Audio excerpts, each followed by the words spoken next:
to explore the modeling in conversational agents and chatbots.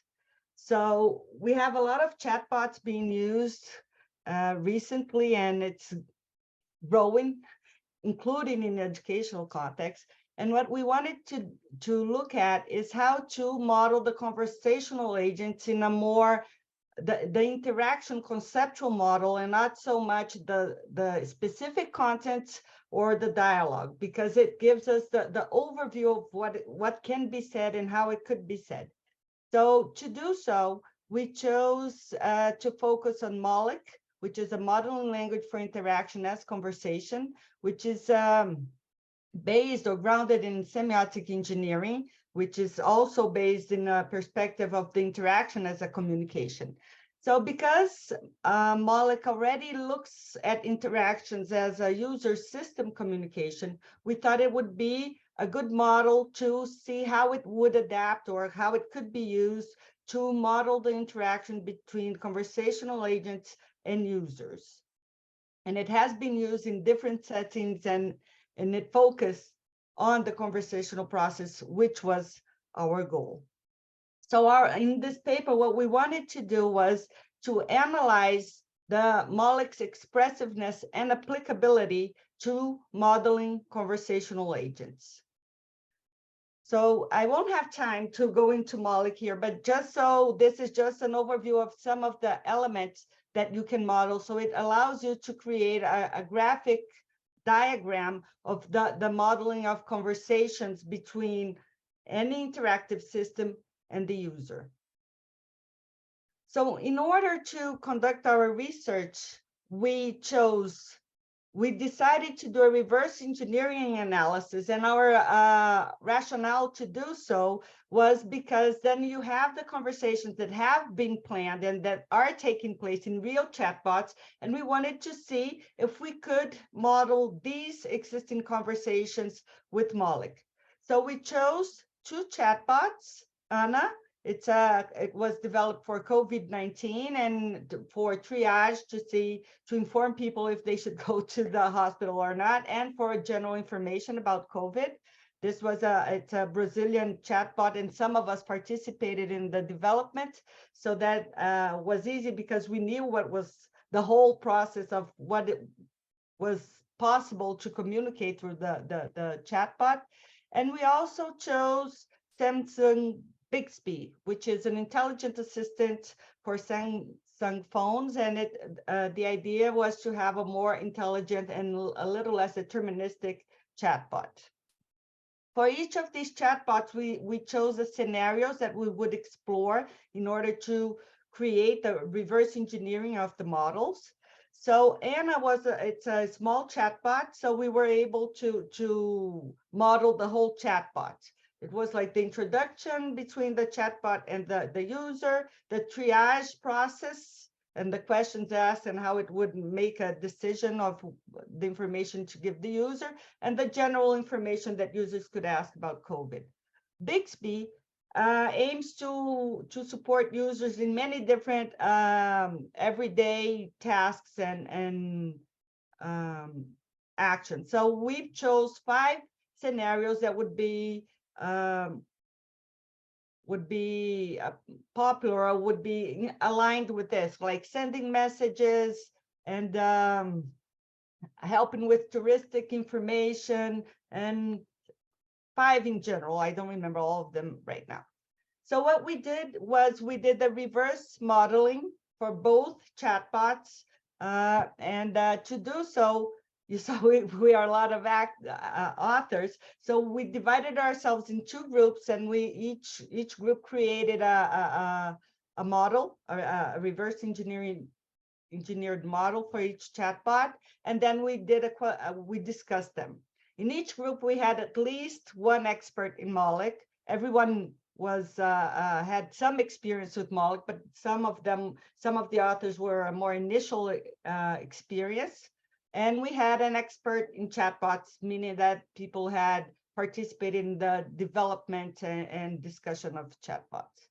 And then after we had these reversed engineering models, we did a consolidation to discuss differences in the modeling and what they meant. Mainly, the differences were more like how to express something that could be expressed in Moloch in more than one way sometimes. So it was more a style difference than an actual difference in the significant difference. And the results were the identification of situations in which we considered there was a limitation of expressiveness in Moloch. So just to illustrate, this was on some of the interfaces, and this was one of the models that was generated, and the same for Bixby. And our main results was we identified 4 issues that were limitations in expressing some of the things that we considered important to be expressed and that would help in modeling the conversations that we observed. So the first one was what we call the standardized communication snippets. What this meant was a lot of the communication from the chatbots are on different contents, but they follow the same conversation structure. And in Moloch, you could, of course, represent all the conversation structures, but because they were the same, you would have to repeat them for each different topic that the chatbot would be able to talk about, even if it was the same structure.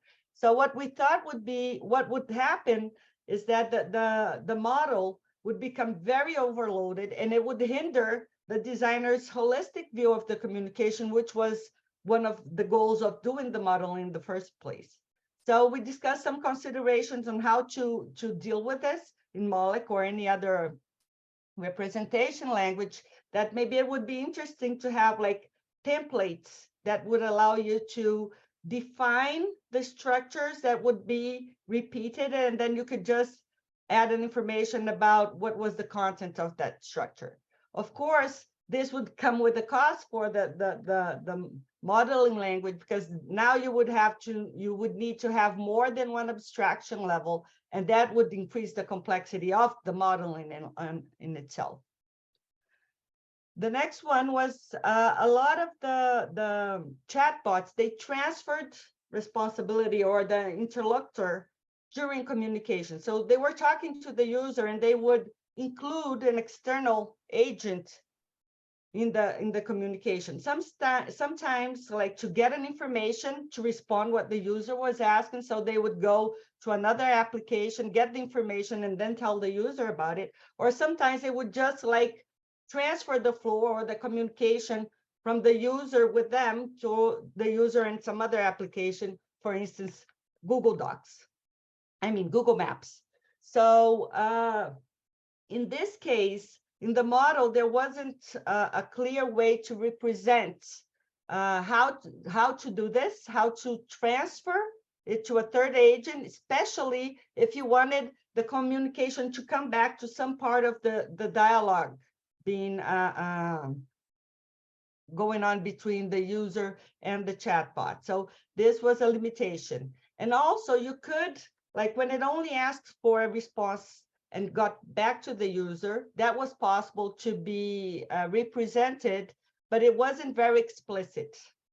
So these would be things that we could, that would be interesting to represent, because it happened many times with the chatbots. Oops. Okay. The next one was modeling communicative breakdown. So Moloch, it allows to communicate, to model the communication when everything goes well. And it also allows to model the breakdowns. What happens when something doesn't go as expected in the communication? Where do you go from there? So we had identified 6 different situations that happened with chatbots. Some of them would be the expected one, like, okay, so the communication goes well, so the user asks and the chatbot will respond. And then, or it doesn't go well. So we found 6 of them. I'm not going to go into them due to time. And then some of them can be represented, but some of them, they require, like if it's a partial understanding or missing information, for the chatbot to go into more steps in the communication. And for each utterance exchange between the user and the chatbot, you would have to model maybe these 6 different cases. Again, it would be it would overload very much the model to have the same thing for each utterance, possible utterance. So what we thought is we'd need a way to better represent the different situations and to have maybe an abstract level to do this. And finally, the last one that we didn't really observe because none of our chatbots were especially intelligent, but would be how to represent when you have an intelligent agent, when it learns as it interacts and changes possible communicative paths as it learns. So how to do this? Would it be possible to do this? And how would you represent things that would be expected, like transparency and explicability? So just to conclude, so our contributions are mainly directly for Moloch because we could observe these limitations and make considerations of things that should be investigated for the language to be able to better represent conversational agents. But it also raises issues that would be significant to any kind of modeling if you're thinking about the overall communicative process of the conversational agent end user. So our next steps are which we are actually finishing now, is to propose an adapted version of Moloch and then evaluate it through other different chatbots and then propose a more broader evaluation of the proposed new version. And I think this is it. Thank you. Okay. I have an observation, I mean, that has to do with what you observed. In my experience, when I have to interact with some chatbot, I notice that sometimes we get stuck in the sense that I try to explain what I would like to know. They are not able. And what's happened that when I ask to be switched to a human being, then they in some sense refuse. They try to understand what is the problem, but if they cannot, this is really a problem to use a chatbot. Yes. Well, yes, exactly. This is a problem that has been raised before because different from other GUI interfaces, you don't know what it's able to do, and you have to learn as you talk, as you exchange messages with the chatbot, and it's never clear the whole thing, what you can ask, what he can answer, and things like that. And that some of the problems like that, we noticed a few of them, especially when we talked about the modeling communicative breakdowns, because sometimes what would happen would be that the user asked something, the chatbot completely misunderstood, but didn't even realize that. So he just answered something else completely not related to what the person was asking or the person's intention. And then it was very hard because the user didn't know how to move from there. And that is very hard to model because it's not expected. Yes, but what I cannot understand, why they do not transfer the communication to a human being. That's my point. Well, actually, I cannot answer that. Sorry. No, but okay.